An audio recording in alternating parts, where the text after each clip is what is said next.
Bapak Ibu, Shalom. Saya angkat satu pokok bahasan yang berjudul Kohelet dan Hevel. Ya. Kata yang bergema seperti kabut pagi. Ini saya beri sedikit satu idiomnya di belakangnya, Bapak Ibu. Ya, Kitab Pengkhotbah itu dikatakan ditulis oleh Kohelet, ini bahasa Hebrew ya. Putra Daud, Raja Yerusalem. Ada yang mengatakan Kohelet itu adalah Raja Salomo ya, murid lain dari Daud, atau seorang pengajar Israel yang memakai identitas Salomo ya.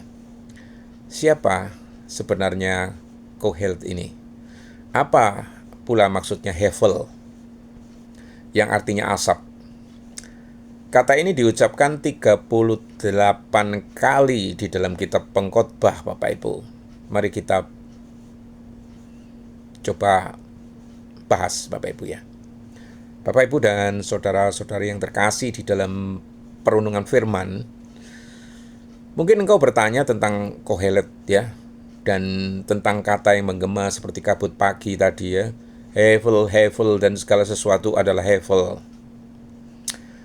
Pertanyaan ini bukan sekedar pertanyaan akademis, Bapak Ibu. Ini adalah pertanyaan jiwa. Ini adalah jeritan manusia yang pernah mencicipi puncak dari lembah kehidupan, Bapak Ibu.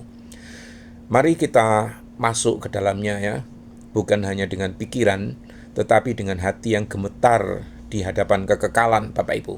Siapakah Kohelet? Kitab Pengkhotbah dibuka dengan kata perkataan Kohelet, anak Daud, Raja Yerusalem, di Pengkhotbah 1 ayat 1. Kata Kohelet berasal dari kata Ibrani kahal, artinya mengumpulkan atau menghimpun jemaat. Kohelet berarti penghimpun jemaat, pengkhotbah atau pengajar yang berbicara di tengah perhimpunan. Tetapi siapa dia nih sebenarnya, Bapak Ibu? Apakah Kohelet adalah Salomo? Banyak tradisi Yahudi dan Kristen awal itu meyakini bahwa Kohelet ini adalah Raja Salomo, Bapak Ibu. Karena ia disebut anak Daud, Raja Yerusalem, memiliki hikmat luar biasa ya. Di Pengkhotbah 1 ayat 16 dikatakan demikian. Selain itu juga kaya dan memiliki banyak proyek besar. Di Pengkhotbah 2 dikatakan juga mengalami kemewahan, istri-istri, teman-teman, harta, dan kemakmuran, Bapak Ibu. Semua ini sangat cocok dengan kehidupan Salomo ya. Bapak Ibu bisa baca secara lengkap di 1 Raja-Raja 3 sampai 11, Bapak Ibu ya. Dan memang jika kita membaca kitab Pengkhotbah 2, kita seperti mendengar suara Salomo yang sudah tua berkata begini, "Aku telah membangun, aku telah menanam, aku telah memiliki, aku telah menikmati," seolah-olah seorang kaya yang pernah memiliki segalanya, kini duduk sendirian dan berkata, dan semuanya itu Hevel. Atau kalau bukan Salomo, siapa dia? Ataukah seorang raja yang memakai persona Salomo? Beberapa ahli modern berpendapat bahwa bahasa Ibrani dan dalam Pengkhotbah itu lebih mudah ya. Pasca pembuangan ini, Bapak Ibu ya. Maka kemungkinan kitab ini ditulis oleh seorang guru Israel yang memakai figur Salomo sebagai simbol manusia yang memiliki segalanya. Ini bukan untuk menipu tentu saja, Bapak Ibu ya, tetapi sebagai literary persona. Seperti seorang pengkhotbah yang berkata, bayangkan jika Salomo sendiri berbicara, inilah yang akan ia katakan. Itu maksudnya.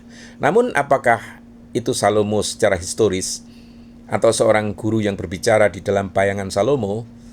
Satu hal tidak berubah, Bapak Ibu. Apa itu? Kohelet adalah suara yang telah menguji hidup sampai pada batasnya. Ini, ya. Ia bukan orang miskin yang iri pada orang kaya.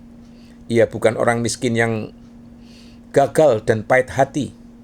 Ia adalah seseorang yang telah mencoba semuanya dan tetap merasa kosong, Bapak Ibu.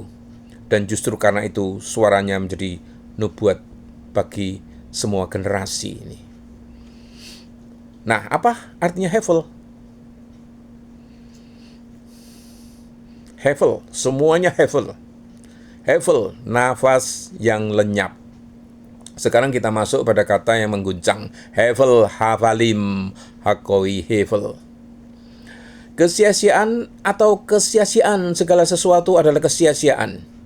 Pengkhotbah 1 ayat 2. Kata hevel secara harfiah seperti uap, asap, nafas yang keluar di udara dingin. Sesuatu yang terlihat sebentar lalu hilang. Ini hevel, Bapak Ibu.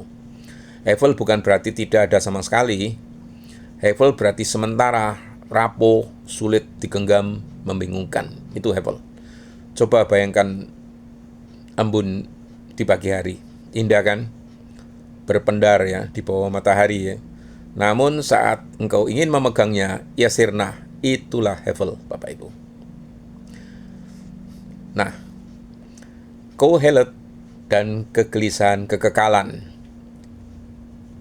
Bapak Ibu dan saudara-saudara sekasih, mungkin Bapak Ibu pernah merenung tentang kekekalan dan kefanaan ya. Ketika pengkhotbah ada dan kitab pengkhotbah ini ditulis bagi jiwa-jiwa yang sadar akan paradoks itu. Kohelet berkata, ia membuat segala sesuatu indah pada waktunya. Bahkan ia memberikan kekekalan di dalam hati mereka. Di pengkhotbah 3 ayat 11 dikatakan demikian. Disinilah misterinya. Kita memiliki kerinduan akan kekekalan. Tetapi kita hidup di dunia yang hevel. Kita ingin sesuatu yang tetap. Tetapi semua berubah. Kita ingin keadilan. Tetapi melihat ketidakadilan justru. Kita ingin cinta abadi. Tetapi kematian memisahkan. Itulah konflik eksistensial pengkhotbah, Bapak Ibu. Apa saja yang hevel? Kohelet menyelidiki. Hikmat berakhir dengan hevel. Dalam banyak hikmat ada banyak susah hati. Pengkhotbah 1:18. Dalam kekayaan, akhirnya juga menuju ke hevel. Ia dikumpulkan, lalu diwariskan kepada orang lain. Kenikmatan juga berakhir dengan hevel. Ia manis di mulut, tetapi tidak memuaskan jiwa. Kerja keras berakhir juga dengan hevel. Orang bekerja seumur hidup, lalu mati. Keadilan dunia apalagi, akhirnya ke hevel. Kadang orang benar menderita, tapi orang jahat makmur justru. Seakan-akan Kohelet berdiri di tengah pasar dan berkata begini, apakah ini semua? Apakah ini yang kau sebut makna? Tetapi Bapak Ibu, pengkhotbah bukan nihilis, Bapak Ibu. Jangan salah, Kohelet bukan ateis, Bapak Ibu. Ia bukan orang putus asa tanpa iman. Ia justru realistis, Bapak Ibu. Ia melihat bahwa tanpa Allah, semua adalah hevel. Tetapi dengan Allah, bahkan hal sederhana menjadi anugerah. Perhatikan betapa sering ia berkata, makanlah dan minumlah dengan sukacita. Nikmatilah hidup dengan istri yang kau kasihi. Segala sesuatu ada waktunya. Ia tidak berkata hidup itu tidak berarti. Ia berkata hidup tidak bisa menjadi ilahmu. Karena ketika dunia dijadikan Allah, ia berubah menjadi hevel. Ini. Nah, ini puncak pewahyuannya, Bapak Ibu. Kitab pengkhotbah ini, diakhiri dengan sebuah klimaks yang tenang namun agung. Takutlah akan Allah dan berpeganglah pada perintah-perintahnya. Karena ini adalah kewajiban setiap orang. Pengkhotbah 12 ayat 13. Inilah jawaban Kohelet. Bukan harta, bukan kenikmatan, bukan reputasi, bukan pencapaian, tetapi takut akan Allah. Karena hanya Allah yang bukan hevel. Hanya Dia yang kekal. Hanya Dia yang tidak seperti asap, Bapak Ibu.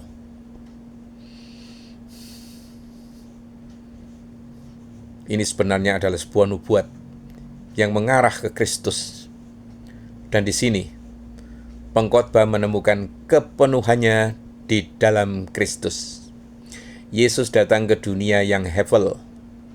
Ia melihat kemunafikan, ketidakadilan, kefanaan. Ia pun berkata, apa gunanya seorang memperoleh seluruh dunia, tetapi kehilangan nyawanya? Ini adalah gema Kohelet, Bapak Ibu. Salomo membeli ke dunia, tetapi Yesus memiliki kekekalan. Salomo berkata, segala sesuatu adalah hevel. Yesus berkata, akulah kebangkitan dan hidup. Di dalam Kristus, hevel tidak lagi menjadi akhir. Ia menjadi pintu menuju kekekalan, Bapak Ibu. Generasi kita yang mengejar uang, popularitas, validasi, teknologi, pencitraan, namun pengkhotbah berdiri seperti nabi dan berkata, semua itu hevel. Seperti asap Instagram, seperti kabut viral, seperti trending yang hilang esok hari. Tetapi satu hal tidak hevel, hubunganmu dengan Allah ini. Saudara-saudara yang terkasih, Kohelet mungkin Salomo, mungkin seorang guru Israel, tapi lebih dari itu, ia adalah cermin jiwa manusia. Ia mengajak kita berdiri di kuburan semua ambisi dan bertanya, apa yang tersisa? Dan jawabannya adalah ini, Bapak Ibu. Takutlah akan Allah. Hiduplah di hadapannya. Nikmatilah anugerah sederhana. Dan jangan jadikan dunia sebagai sumber makna kekal. Karena dunia adalah hevel. Tetapi Allah adalah kekal. Dan di dalam Dia, nafas yang fana ditarik masuk ke dalam hidup yang tidak pernah berakhir, Bapak Ibu. Amin.